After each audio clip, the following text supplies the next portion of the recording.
The news is out. As of October, 53% of homes in the country had lost value in the past year, according to Zillow data. More houses are going to get on the market soon. They need to race to the exits. Also, hot off the press, New York Fed research, SCE presses are telling us the overall rejection rate for any kind of credit over the past 12 months increased to 24.8% from June's 23.1%, new series high. The rejection rates increased for home loans, car loans, and mortgage refinancing. Tighter lending out there. On the refinancing, the rejection rate is at 45.7%. Pretty high amount, right? So let's discuss this a little bit. This is why what we're going to see in the market is we're going to see a lot more motivated sellers, and you're going to have to prepare yourself if you're going to be a motivated investor buyer. Where are most people's net worth for retirement and so forth? A lot of it is in their house. A lot of people's, right? And people have built up some equity over time, over the recent years, but we're starting to see nationally that house prices are going down. And we're seeing that with the 53%, the number that Zillow just came out with, right? And as inventory goes up, prices continue to go down. So when it's time for people to access their credit, what's going to happen?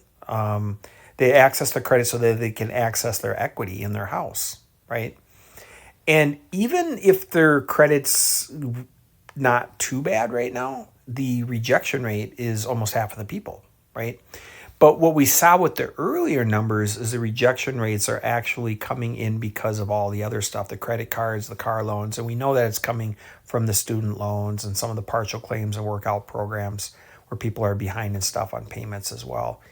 So what this means is this available credit, this available net worth, this available equity that everyone's been building up for. People have been building, the housing market's been going up since 2012. Tremendous amount of equity out there, right?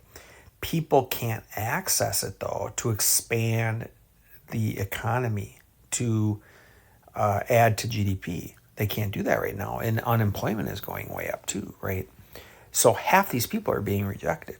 So what's going to happen? So what's happening is people are starting to sell used cars, used trucks cheaper. They're selling boats and so forth. People are starting to sell assets just to figure out a way to get money because they can't access their home equity.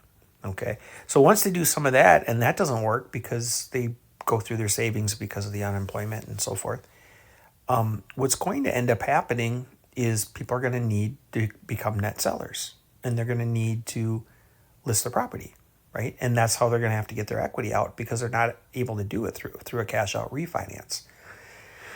But even for the half that can do the cash out refinance, what's happening is the loan to value ratio is going to come down. For the non-owner occupied, it's already pretty low, right? 70, 75% a lot of the time. That's going to probably get more conservative. Plus, they're going to start cutting appraisals. So you're going to have people non-owner occupied that are like 50%. They're going to be at 50% LTV. And that's half the people. This refinancing rejection rate for non-owner occupied investors is probably far higher, right? So people aren't going to be able to tap into emergency savings in that way. And even if they did, it would increase their payment amount, right? And data is coming across the country that rents are coming down as well. So that would make them have negative cash flow at some point, right? So as you can see, lending's getting tighter. There's a bit of a liquidity crisis. The money is still owed on the debt because of all the debt leverage that was created over all these years, these 13 years. But there's going to be less dollars available on credit to be able to pay back this debt, right? So what ends up happening is more and more people put houses on the market, inventory goes up, that drives down prices. There gets to be more of a panic mode in the market cycle, which even gets more people to put properties on the market, which drives down the prices even more because there's not that many buyers that qualify. Why aren't there that many buyers that qualify? Well, we just discussed that earlier. They're getting rejected based on their credit, based on defaults on credit cards and student loans and autos and repos and all that kind of stuff, right?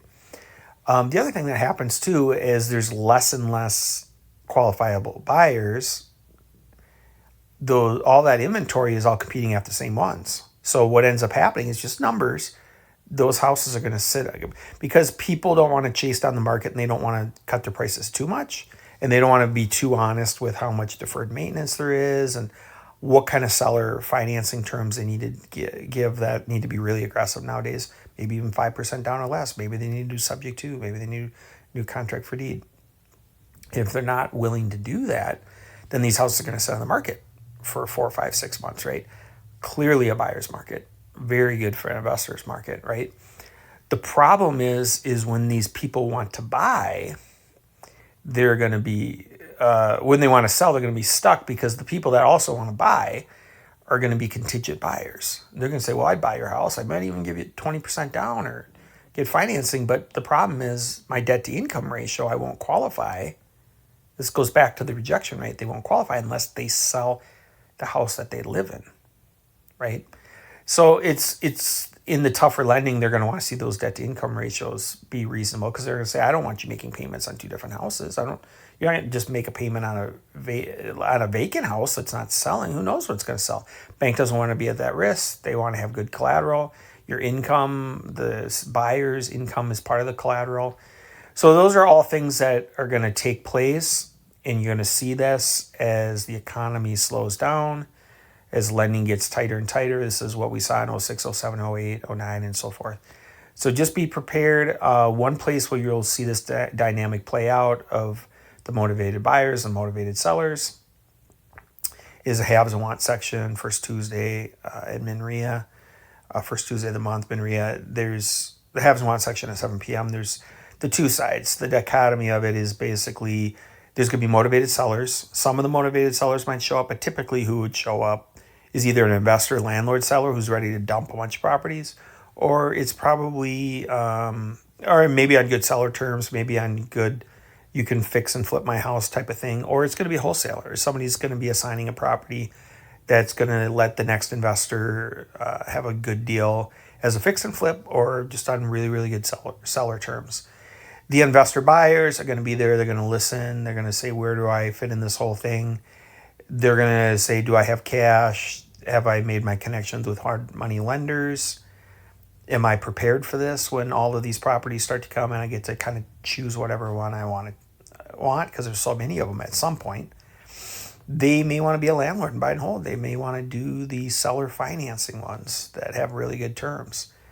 And they won't know really what a good term is. It'll be relative to like listening to all the other people with the haves and wants there. They might say, ooh, 15% down, that sounds pretty good. But then they might find some other people that are even more motivated that'll do it for a lot less. So that's where it's going to be really fun for the investor buyers going forward.